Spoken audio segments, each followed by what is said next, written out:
Welcome to another exciting episode of the Neville Goddard podcast. My name is Mr. 2020, and today we're going to dive into Do I Just Quit? We got to read your email, and if your job sucks, if it sucks the life out of your soul, do you just quit? What do you do? Been there, by the way, and I bet you're going to love this answer. Listen closely, dive deeper. Let's rock your world. And thanks for listening to the Neville Goddard podcast.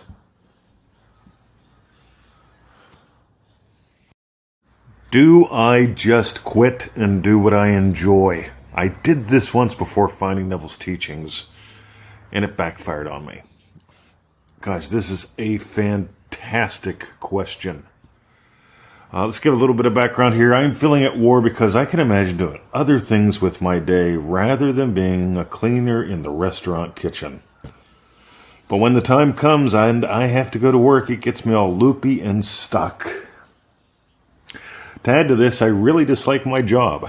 By the way, I can tell, and I've been there.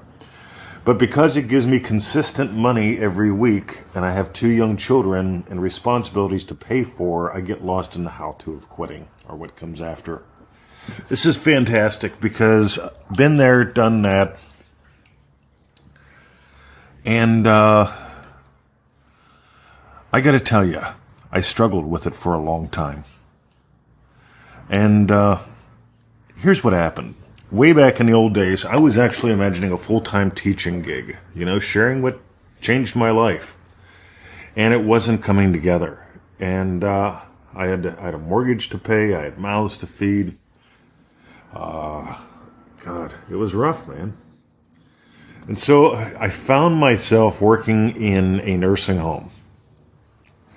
I took it on as a temp job. I went in the activities department, was having fun in there, doing color and shape bingo and telling stories and shit like that. It was good fun. It was very enriching to my soul. And for some reason, I imagine getting on the treatment team. And it's like, all right, cool. So one day they chased me down and they told me they wanted me to run restorative nursing, and I had 0 qualifications for that. But to do that, they figured out if they send me to these 9 seminars and tick all these boxes and get me certified as a nurse aide, I can actually do this legally. And I thought, okay, I'll do that. That'll be fun. So that's what I spent the next year doing. And here's what happened. As part of that job, I ended up wiping butts for a living. And to me, there's no more noble job or shittier job than that. Noble on the sense that you're serve. Or really? I mean, to help someone in that level of need, it's a level of service that most people can't imagine. And it's also a shitty job because to play with poop, it's just not fun. I mean, you got the gag reflex and so on, so it's a struggle. And I found myself using Neville Goddard's I Remember When while I was in this process. Because literally, I can remember I'd go into Mabel's room, and Mabel would tell me I exploded. Mabel had she had a bunch of strokes. And she needed help. And so we close the curtain, whip out the kit, and take care of what needs taken care of. And meanwhile, I'm feeling this is in my past. I'm feeling while I'm doing the daily doo-doo, all right, I'm feeling like it's way in the past, like I'm using it like a teaching story. And guess what? Here today, it is way in the past, decades ago, and I'm using it as a teaching story. Now, the cool thing is I didn't wait decades to get out of that joint. I went from there to another job, and I worked in banking. I have no qualifications to work in banking. I don't have a business degree. I don't have an accountancy degree. I don't even know how to spell accountancy. Meanwhile, I got another impossible job and was part of the team of bringing smart cards to the United States. It was a lot of fun. And here's why I mention all that. I was remembering while I did those shit jobs, okay, and they were fun and rewarding too, I was remembering when. I was feeling them into the past. It has nothing to do with the words. I was feeling into the past. I was feeling being a teacher. And this is the big thing. I wasn't imagining quitting. I wasn't trying to figure out what I wanted to do with my life. I was imagining teaching. And that's what I do now, obviously. And to do all that, the biggest thing that I can say that I developed early on was the Attitude of Abdullah.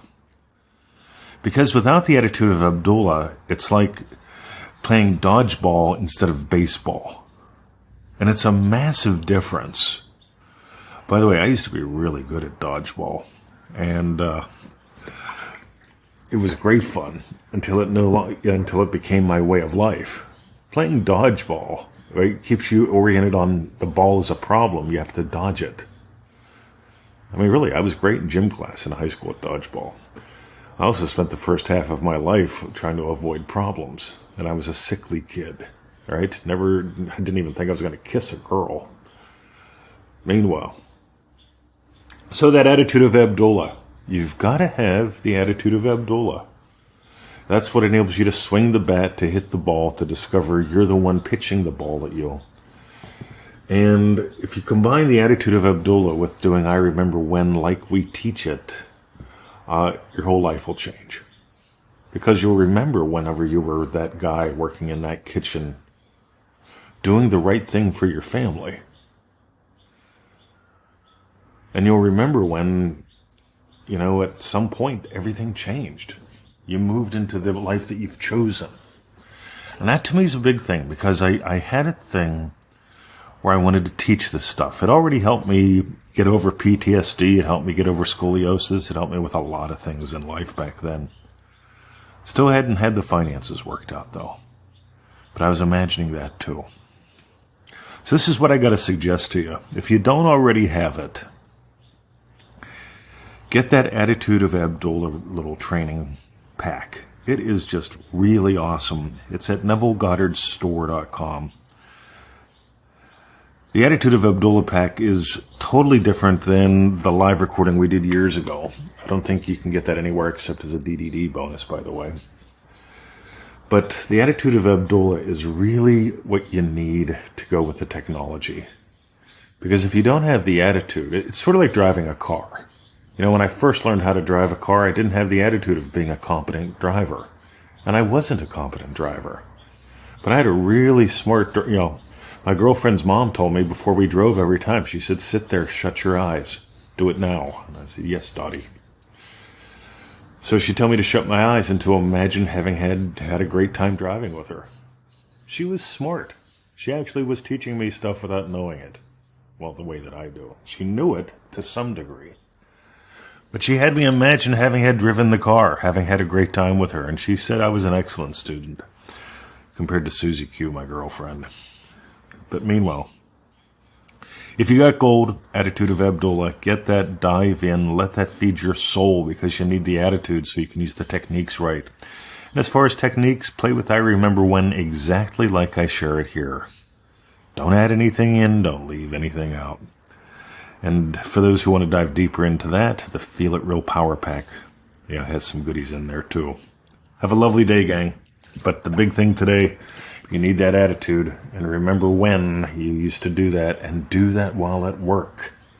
There's the big key right there. While I was wiping butts, I was remembering when I was wiping butts. I felt it into the past, to the point it became my past. All right. Have a lovely day. My name is Mr. 2020, and you've been listening to the Neville Goddard Podcast. Thanks for listening. Thanks for sharing. Keep diving deeper so you can keep soaring higher. Have a great day.